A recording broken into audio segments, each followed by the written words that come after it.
Süygü degen Tikkenlere gül bulanıgan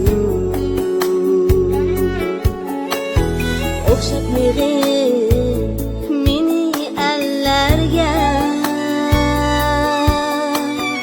Ular mendek kül bulanıgan Okşap meni ellerge Ular mendek kül bulanıgan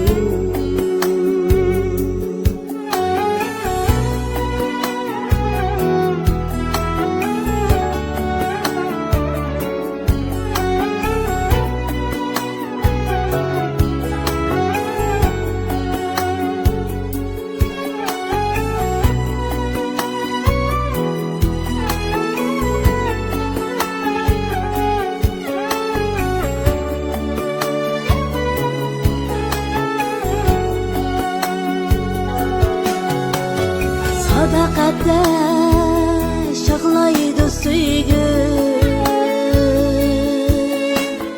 Hicalatda qalmamdım ketsen Oxşamaydı süygü degen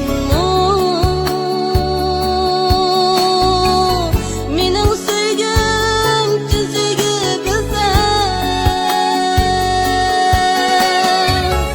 Okşamaydı süygü degen Olar mendek kül bulanmıgan Okşamaydı süygü degen Olar mendek kül bulanmıgan Mening süygüm tüzügü bilsen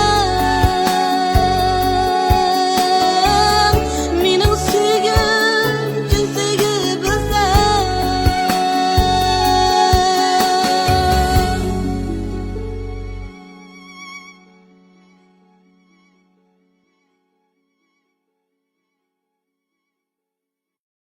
Salam azizlar, men Kerem Mecit'ten hammalarga ulug' salomlar bo'lsin.